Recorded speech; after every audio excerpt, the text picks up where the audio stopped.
Decided to wear my surfboard shirt just for Brian since he's been, roughing it in Hawaii for weeks. So tonight we are going to look again at one of the parables of Jesus, and I'm going to go ahead and say that we're going to go into this full steam ahead because we've got a lot to cover. And if I want to get through all this in the next few hours, then we're going to have to get started like right now, just making sure that you're paying attention. But like what we did whenever I preached a few months ago at this point, whenever we looked at the parable of the wise and foolish builder, and then I tied in another passage of scripture, that's exactly what I'm going to be doing again tonight. So we'd like to welcome you. We love this church. I love this church. I love the people here. They're my family. So I'm so excited to be able to stand up here in front of you tonight. Now, there's a place in my hometown in western North Carolina, actually in my home county. It's called McDowell County, but we call it McDowell County if you're from there. And there's some people from McDowell County that's watching through Facebook Live tonight. So, hey, family. But we used to go to this place on field trips whenever I was in elementary school. And this place was called Linville Caverns. I don't know if you've ever heard of it. You're going to start to see some pictures up in a minute of what Linville Caverns actually looks like. Linville Caverns is literally a cave. And it's a cave at the base of a mountain, 2,500 feet at the base of a mountain. And this cave reaches 1,300 feet inside this mountain. But you can only go around 700 feet inside the cave because of how dangerous and narrow it is to go any further. So that's how dangerous and that's how cool at the same time. But it's also a beautiful place because there's water that seeps through the cracks down through the cave, and then it forms these things called stalactites and stalagmites, as the tour guides will tell you. Beautiful colors. But they also say that some of these, they resemble some things. They say one resembles a wedding party. One resembles a polar bear. One resembles a bowling pin. One resembles a mother-in-law. I don't know how in the world they decided to get a mother-in-law out of this, and what example that they used to be able to, whose mother-in-law did they actually use to be able to see this? I have no idea. But then they take you on this bridge, and this bridge is over what they call a bottomless pool. And this pool is more than 250 feet deep. So it's a pretty cool place, but it's also scary to be able to be standing over a bottomless pool. Now, here's the fun part. So there's only two places on this earth where a human being can experience total and complete darkness. Only two places. One is 6,600 feet below sea level. So light cannot penetrate the water anymore. So if you go below 6,600 feet in the ocean, there's no more light. The Titanic actually rests twice as deep at 13,000 feet. So that's one place. Another place that you can experience total and complete darkness is inside a cave, like Linville Caverns. Now, when the tour guides tell you this, they tell you that, okay, you can experience utter and complete darkness in a cave like this. And then they tell you that a person can go literally blind in 3 to 6 months if they experience total and complete darkness for that long. Then they tell you, but before people go completely blind, some people go absolutely insane. Literally insane. They've said that they have actually found people who have gotten lost in Linville Caverns. They've had lanterns or flashlights and they've gone dead, and these people have gotten lost. And when they were found, those people were literally insane. So they're telling you this. I'm in elementary school. So think about it this way. Okay. They tell you that you can experience utter and complete darkness because let's think about it. Whenever you turn off your lights at night, when you go to bed, okay, and everything gets dark, eventually your brain and your eyes start to communicate with each other, and your eyes start to adjust to the surroundings that you're in. Even if it's that small green light on the smoke detector in your room, that's enough light for your eyes to adjust to, and then you can start to see things around you, which is pretty cool. But when you're in utter and complete darkness, there's no way that your brain and your eyes can communicate. Your eyes can't focus on anything. Then that's why people become insane. So they tell you this, and you're standing on a bottomless pool, and guess what they do to you? They turn the lights out on you. Now, how traumatic can this be to an elementary school kid who's completely afraid of the dark? I'm not naming any names, but you're looking at it.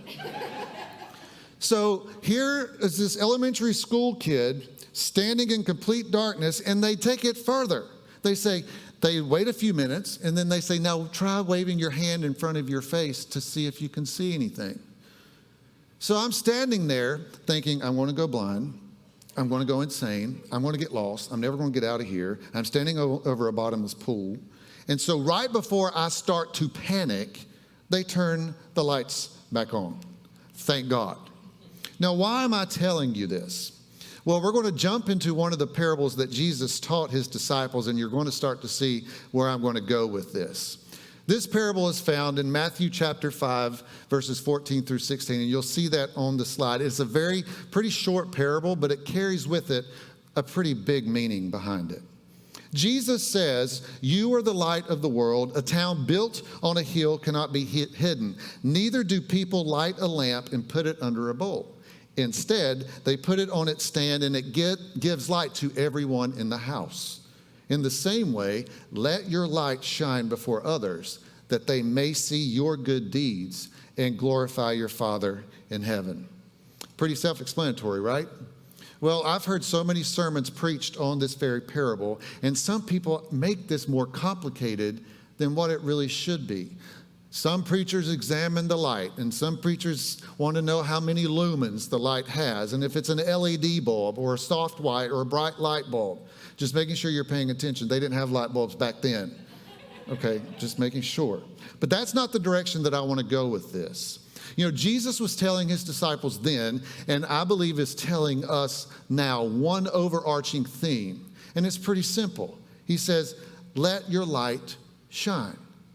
Now, we just looked at the importance of light when it comes to Linville Caverns, but now let's look at the importance of light when it comes to Jesus.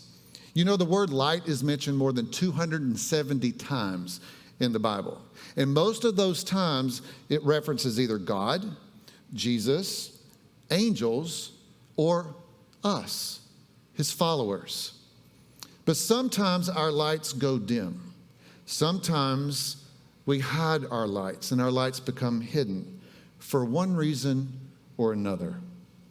And that's where I want us to stop here and focus on one disciple that I think we all can relate to. So we're going to set this parable aside right now, and we're going to come back to it in just a few minutes, because there's a story that I believe Jesus explains beautifully and specifically to one disciple what being the light of the world actually means. This disciple, his name is Peter, Simon Peter. We all know him pretty well. He was an up and down kind of guy. When Jesus first met him, Peter was fishing. So Jesus goes out and he says, all right, you're going to be a fisher of men. Come on, follow me. So that began Peter's journey as a disciple of Jesus. But most of us probably know the downfall of Peter more than anything else. And what was that downfall? This is whenever Jesus was being crucified on the cross, and Peter was approached 3 different times by 3 different people accusing him of being a follower of Jesus. I mean, he was a disciple. So they're like, hey, aren't you that dude that follows Jesus? He denied Jesus all 3 times so emphatically that he cursed out these people. And he said, no. So then Jesus was crucified. He rose from the dead, yes. And then Jesus appeared to his disciples a few more times after that. And now this is where we are going to discover Peter and Jesus again. we're going to find this in John chapter 21, and we're going to look at 1 through 19. And these are pretty long, so just hang with me. You're going to see the verses on the screen. It says, afterward, Jesus appeared again to his disciples by the Sea of Galilee. It happened this way. I like when it starts like that, because basically it's saying, see, what had happened was Simon Peter, Thomas, also known as Didymus. I think I'd rather be called Thomas as well than Didymus. Nathanael from Cana in Galilee, the sons of Zebedee, there's some crazy names in the Bible, and 2 other disciples were together. I'm going out to fish, Simon Peter told them, and they said, all right, we'll go with you. So they went out and got into the boat, but that night they caught nothing. Sounds like my dad and brother-in-law when they go fishing every Friday night. So early in the morning, Jesus stood on the shore, but the disciples did not realize that it was Jesus. He called out to them, friends, haven't you any fish? Now I want you to look at that one word, friends, because that's important. We'll come back to that in a little bit. He called out to them, friends, haven't you any fish? No, they answered. He said, throw your net on the right side of the boat and you will find some. When they did, they were unable to haul the net in because of the large number of fish. Now we're going to stop there. Now I just want us to look at this little snippet of conversation right here. I think Jesus was playing a little joke on these guys. First of all, the Bible makes Jesus sound so proper. Friends, haven't you any fish? It's like, haven't you any Grey Poupon? But Jesus, I think, was on the shore, and he yelled out, he said, hey, y'all catch anything yet? I'm just speaking from McDowell County language. And they're like, no. And he says, how about y'all throw that net on the other side of the boat and see what happens then? Now, these are professional fishermen. They didn't recognize Jesus. So they're probably like, this fool thinks that he knows what to do better than us. We've been here all night long. We cannot find any fish whatsoever. And this fool thinks if we just throw the net on the other side of the boat, like it's got that big of a deal. But then they're probably having a conversation. We're like, well, let's try this. We've tried everything else. Nothing's going to work. So they did. And guess what? They caught fish. Then, verse 7, then the disciple whom Jesus loved, that's John, said to Peter, it is the Lord. Now, I don't think it went that way. I mean, it's so proper sounding. I think whenever they decided to do this, and then they realized it was Jesus, I think John was like, Jesus, I see what you're trying to do right there. You just, thanks a lot. I know you're just trying to play with us. Good to see you again. But anyway, as soon as Simon Peter heard him say, it is the Lord, he wrapped his outer garment around him, for he had taken it off and jumped in the water. Now, question. Peter wrapped his outer garment around him, for he had taken it off. My question is, did these people fish in their underwear, or did they fish naked? And if they fish naked, then that's one tragic accident waiting to happen with these guys. But anyway, Peter got so excited that he just decided to jump right in the water and go toward Jesus. The other disciples followed in the boat, towing the net full of fish, for they were not far from shore, about 100 yards. When they landed, they saw a fire of burning coals there with fish on it and some bread. This is to note that Jesus was already grilling by the time that they got on shore. Jesus was already had some fish on the grill before they even got there, which makes me wonder, how did Jesus fish? The dude can walk on water, so did he just walk right on the ocean and just look down and was like, you, come here? I think Jesus made fishing look easy. But then Jesus said to them, bring some of the fish you've just caught. So Simon Peter climbed back in the boat and dragged the net ashore. It was full of large fish, 153. But even with so many, the net was not torn. Jesus said to them, come and have breakfast. None of the disciples dared to ask, who are you? They knew it was the Lord. Jesus came, took the bread and gave it to them and did the same with the fish. This was now the third time Jesus appeared to his disciples after he was raised from the dead. When they had finished eating, Jesus said to Simon Peter, and this is where it gets good, Simon, son of John, do you love me more than these? Yes, Lord, he said, you know that I love you. Jesus said, feed my lambs. Again, Jesus said, Simon, son of John, do you love me? He answered, yes, Lord, you know that I love you. Jesus said, take care of my sheep. The third time he said to him, Simon, son of John, do you love me? Peter was hurt because Jesus asked him the third time, do you love me? He said, Lord, you know all things. You know that I love you. Jesus said, feed my sheep. And this is where it gets deep, and we're going to come back to this in a little bit.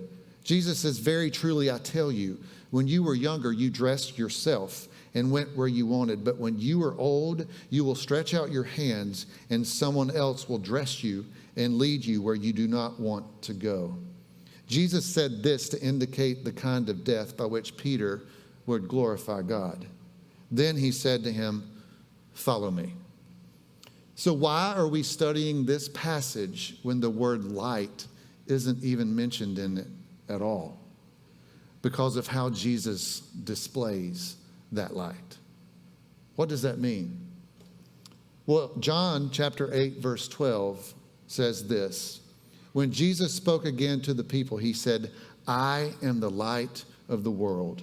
Whoever follows me will never walk in darkness, but have the light of life. So with Jesus declaring that he's the light of the world, but then Jesus is also declaring that we are the light of the world, I believe he's about to show his disciples how to be that light. A lesson given to them by the true source of light himself. So let's examine this. And this is where we're going to get back to the parable that Jesus says that we are the light of the world.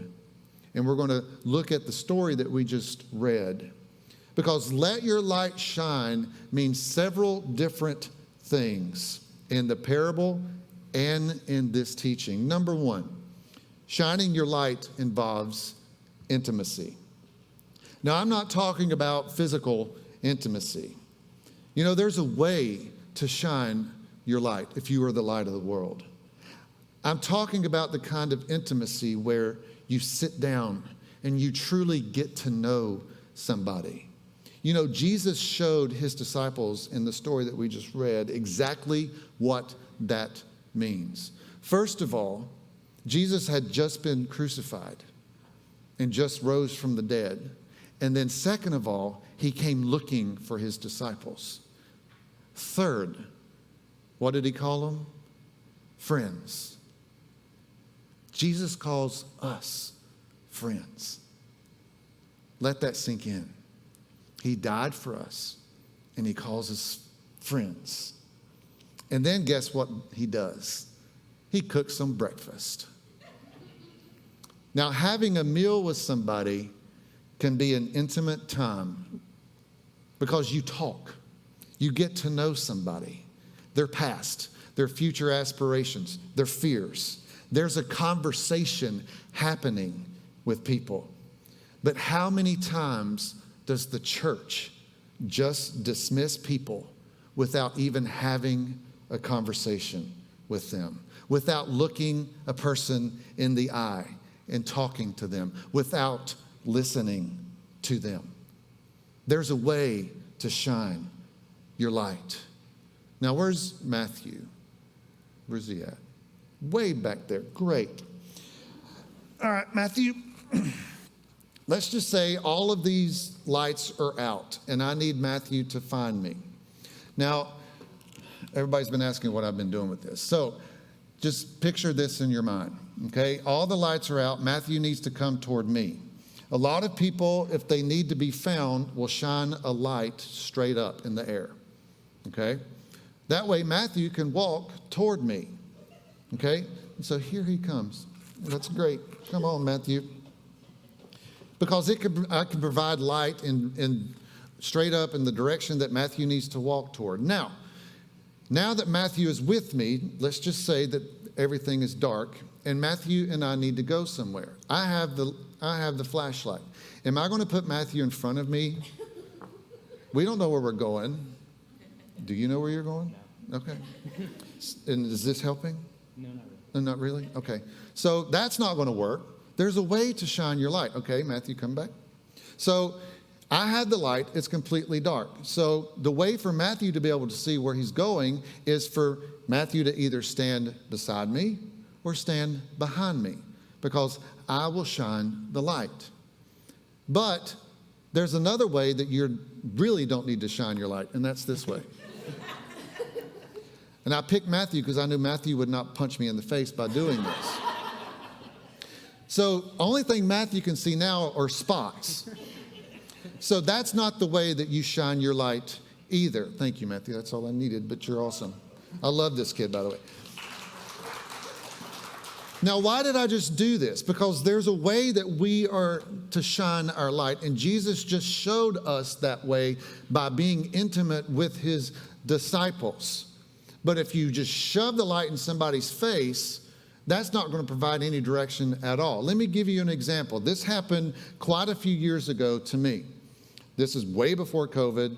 I was going to Walmart. I parked my truck. I was getting out of my truck to go to Walmart. I'm walking in the parking lot. And just to let you know, nothing good ever happens in the parking lot of a Walmart. Nothing. So here I am walking toward Walmart, and I see this dude walking toward me. And I mean, he was just booking it. And all of a sudden, this dude flashes this tract in front of my face. And if you don't know what a tract is, it's this little booklet about this big. And most of them have a little drawing of a little man or something on the cover of it, and he's burning in hell. And there could be a title that says "Burn Forever" or "Meet Satan." And so he shoves this tract in my face and says, "You have tattoos, you're going to hell," and just did this. And so here I'm walking, I get this tract. I was like, "Nope." And so I follow him. And I said, "Excuse me, sir." He was shocked. And I stuck out my hand. Of course, this is before COVID. And I said, "My name is David." And I said, "First of all, I love Jesus. I have a relationship with Jesus. Second of all, it has nothing to do with my tattoos. And third of all, if I did not know Jesus, with what you just did to me, I would never want to know him." And you know what he did? He walked away. He said nothing. There's a way to shine our light. When we are the light of the world, we get to know people. We love on them. We listen to them. We don't shut people out. Number 2, being the light of the world comes with an expectation. And this is where Jesus has this conversation with Peter. You know, Jesus called Peter the rock by which he will build his church upon. So Jesus is having this conversation with the guy that he knows he's going to build his church on. So he knows he needs to have this kind of conversation. But not before Jesus asked him 3 times, which we believe the reason why Jesus asked Peter 3 times if he loved him was because that's how many times Peter denied Jesus when Jesus was being crucified. So Jesus says, "Peter, do you love me?" And it translates, "Peter, do you love me more than these?" We don't know what more than these is. What was Jesus talking about? Was he talking about his fishing, the disciples? Was he talking about his past, all the above? We have no idea.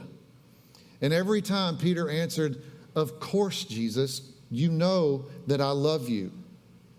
And Jesus answered him with this statement, and I believe this statement is the key to what it means to be the light of the world, which means tend my sheep, feed my lambs, tend my sheep.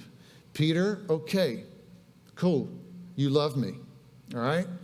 If you love me more than anything else, then you are going to love other people just as much.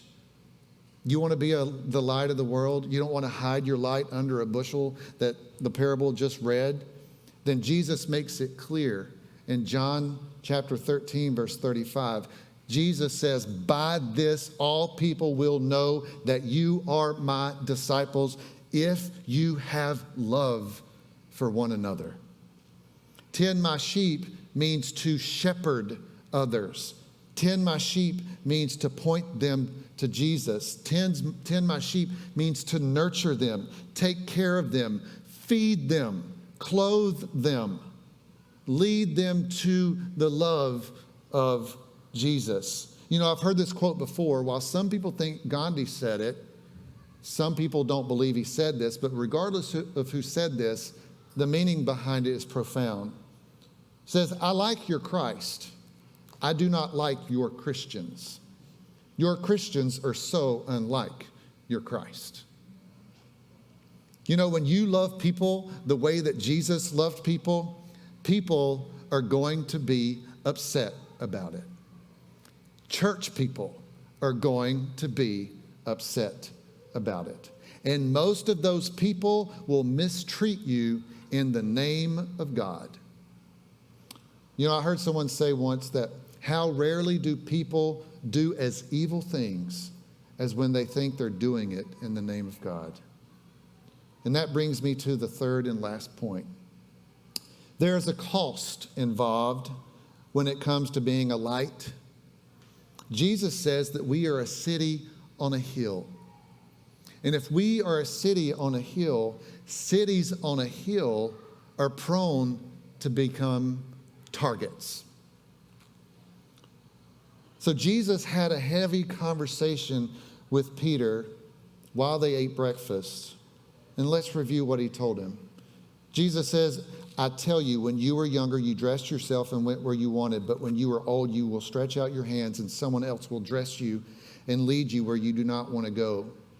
Jesus said this to indicate the kind of death by which Peter would glorify God. So basically, Jesus is telling Peter, he says, all right, Peter, when I first met you and I said, follow me, that was on one side of the cross. You said you would, but I don't think you really know what that meant. But now, Peter, we are on this side of the cross, and I'm asking you again to follow me, but it's going to cost you. And he tells him right here. And what does it cost Peter? His entire life. Peter was crucified upside down for following Jesus because he didn't feel worthy enough to be crucified right side up the way that Jesus was. You know, this is a heavy teaching, and none of us in this room will ever have to worry about that kind of cost whenever it comes to following Jesus. But you know, there are so many people who go to church, who claim to follow Jesus, but you don't see it because there's so much hatred in their hearts for other people. They exclude, they condemn, they judge, they shun others. I've often said that the cruelest people on this planet are those who are cruel for Jesus. And that's such an oxymoron. You know, being the light of the world will cost us something. Being a light of the world makes us a target. Being the light of the world can be dangerous. Why can it be dangerous? Because we love this church. I know we love people. We accept. We go against the status quo. We feed the lambs of God. We dispel the darkness and chase away the hate. But you know who else was considered dangerous? Jesus. You know, the religious leaders of that day, the ones who followed the law by the book, they were always trying to trap Jesus. They were calling Jesus a heretic. These religious leaders were trying to paint Jesus to the people as a very dangerous man. Because what did Jesus do? He loved those that the church and the religious leaders considered unlovable. He hung out with those that the religious leaders in the church condemned. He touched and he healed those that the religious leaders in the church considered untouchable.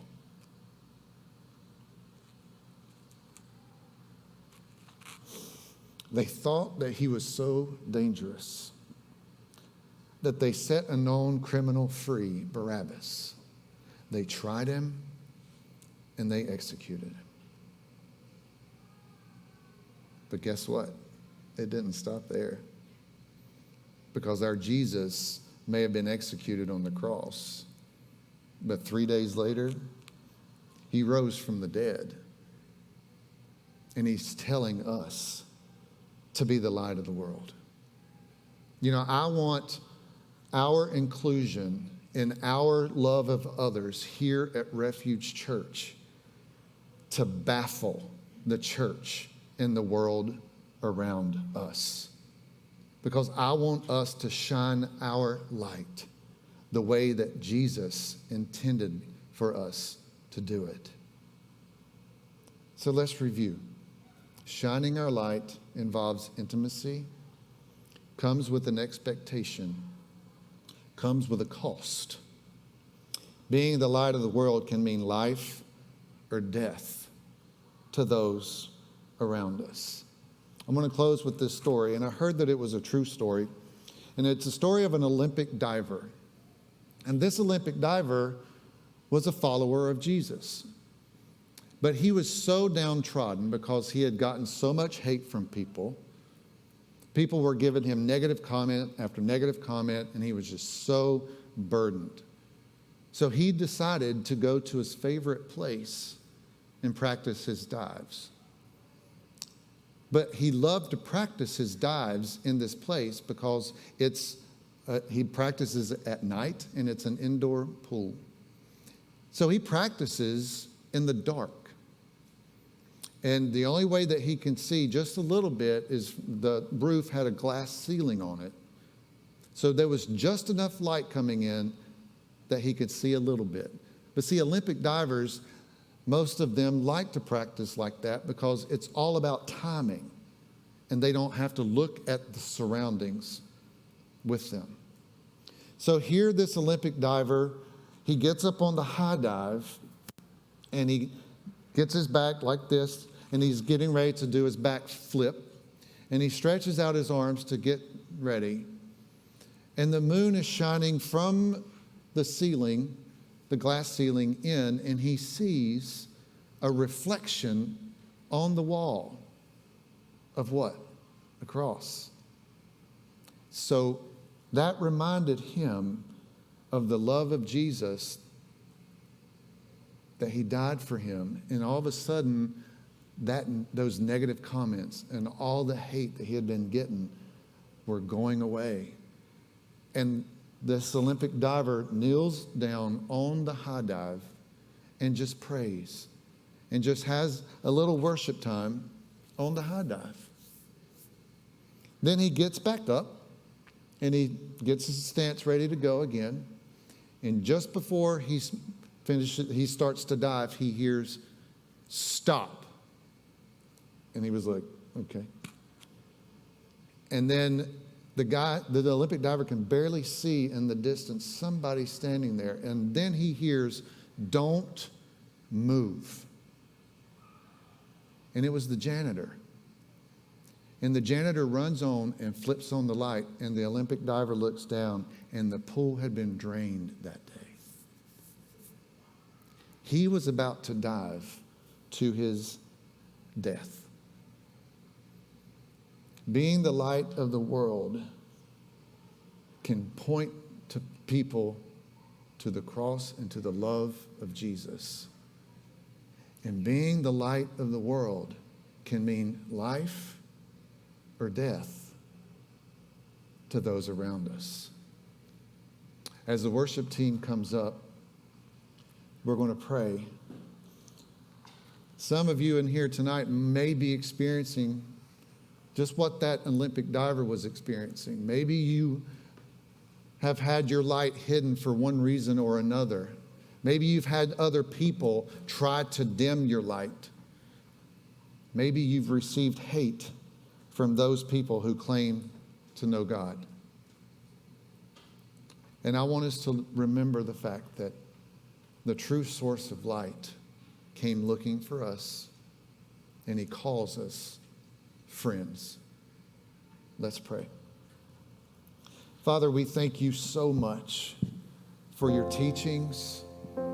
We thank you so much for the fact that you show us how to be in this world. You show and tell us how to be the source of light to other people. You tell us to love you with all we've got and to love other people. So, Father, as we go into this worship time, I ask that you help those of us who may be experiencing some hardships in life, who may feel like that their light has been put under a bushel, hidden.